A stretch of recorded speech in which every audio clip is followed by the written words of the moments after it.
किसान है वो थोड़े कम से हो गए हैं, जो किसान कैंप हैं गाजीपुर बॉर्डर पर। जी। कैसे यहाँ पे जोश भरा जाएगा किसानों में? किसानों में एक्चुअली पूरा जोश है।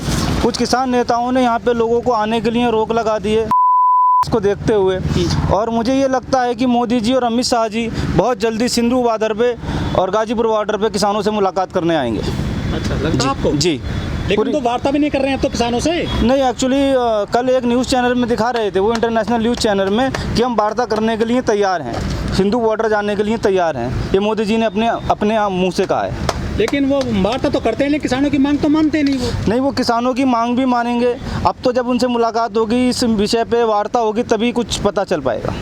लगता है कि किसानों की बातें मानी जाएंगी? जी बिल्कुल बिल्कुल।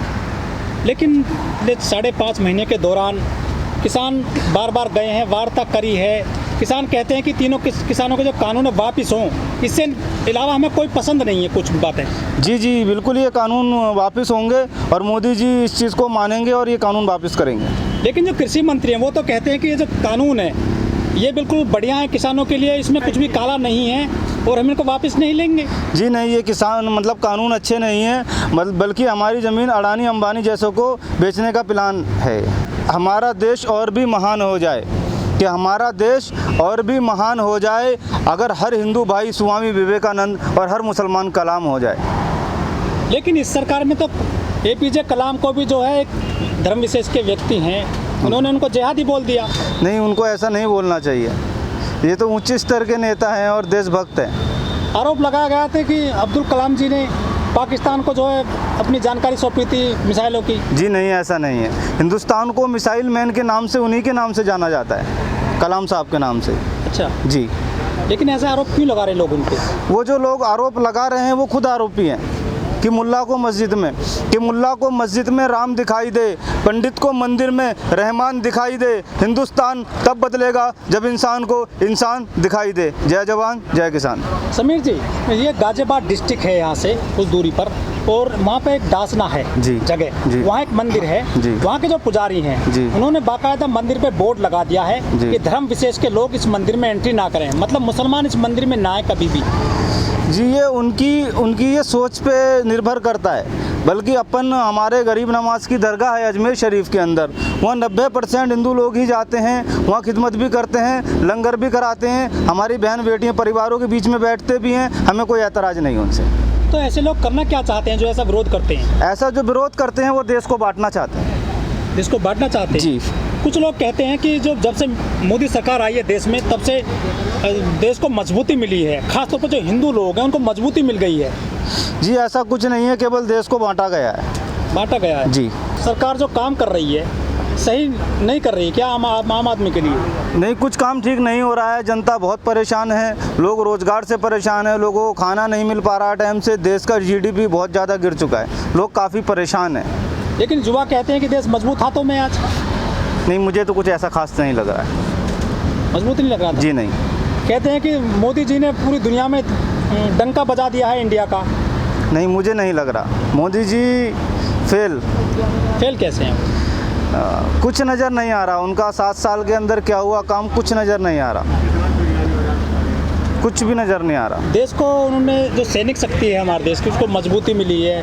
वहाँ पे राफेल जो जेट है, जो लड़ाकू विमान है, वो मिल गए हैं हमारी सेना को। नहीं, कुछ काम हैं जो कुछ स्तर तक इन लोगों ने ठीक किए हैं, लेकिन जो देश का GDP है वो बहुत ज़्यादा गिर चुका है। इस समय जो पब्लिक है रोज़गार के लिए, कारोबार के लिए, पैसे के लिए बहुत ज़्यादा परेशान है। इन लोगों ने लॉकडाउन लगा दिया लेकिन जनता का हाल नहीं पूछा। लॉकडाउन नहीं लगाएंगे तो बीमारी ज़्यादा फैल जाएगी देश में। बीमारी फैल जाएगी, लेकिन लोग भूख की वजह से भी कुछ लोग फांसी लगा के मर रहे हैं। कुछ मदद होनी चाहिए केंद्र गवर्नमेंट की तरफ से। सरकार अनाज बांटती है, राशन फ्री देती है 5 किलो प्रति व्यक्ति, बहुत जगह वो मिल नहीं पा रहा है। अब तो राशन प्रणाली है पूरे देश में, नहीं पहुंच पा रही है मदद, आर्थिक मदद नहीं पहुंच पा रही है। एक्चुअली मैं भी हिंदुस्तान की बहुत सारी स्टेट मैंने घूम रखी हैं, तो जो देश के हालात हैं वो बहुत नाजुक हैं इस समय। लेकिन वो लोग कहते हैं कि देश तरक्की कर रहा है, आगे जा रहा है, ऊंचाइयों पे चला गया देश। तो जी नहीं, हाँ कुछ स्तर तक कुछ काम ऐसे हैं जो इन्होंने अच्छे किए हैं। कौन कौन से काम अच्छे किए? जैसे राइफल का काम है, और कुछ काम ऐसे हैं जो इन्होंने अच्छे किए इस देश के लिए। जो बहुत गरीब देश हैं दुनिया में, आज भारत को उन लोगों से उन देशों से हेल्प लेनी पड़ रही है, ऑक्सीजन वहीं से मंगाई जा रही है। जो हमसे कभी मदद लेते थे, आज हम उनसे मदद ले रहे हैं, और आप कह रहे हैं कि अच्छे काम हुए हैं मोदी सरकार में। नहीं, कुछ अच्छे काम हुए हैं, लेकिन जो देश का जीडीपी है, रोजगार व्यवस्था है, वो बहुत ज़्यादा ख़राब है इंडिया की। तो ये तो मोदी सरकार है, वो तो खुद कहती है कि जो सरकारी उपक्रम है, सरकारी जो कंपनियां हैं, हम सबको बेचेंगे, हम केवल जन कल्याण करेंगे जनता का राजनीति के जरिए, हम यहाँ व्यापार करने नहीं आए हैं। ये व्यापारी चल रहा है। ये गवर्नमेंट जो है ये अपने मन से कुछ भी फैसला नहीं ले सकती, ये मोदी जी के हाथ में भी नहीं है। फिर किसके हाथ में है? ये जो हैं उद्योगपति हैं, जो चंद इस देश को चला रहे हैं, ये उनके हाथ में। जो उद्योगपति हैं, अगर वो अपना बिजनेस कर रहे हैं देश में, तो उससे दिक्कत क्या है देशवासियों को? भाई दिक्कत बहुत है। अब दिक्कत यह है कि इतनी बड़ी पोस्ट पे बैठने के बाद भी प्राइम मिनिस्टर मोदी जी अगर किसी फैसलों को पूरा ना कर पाएँ, या फिर ऐसी पोस्ट पे बैठने से क्या फ़ायदा। अगर व्यापार हो रहा है देश में, प्राइवेट जो उद्योगपति हैं वो उद्योग लगा रहे हैं, तो उससे देश को तरक्की तो मिलती है।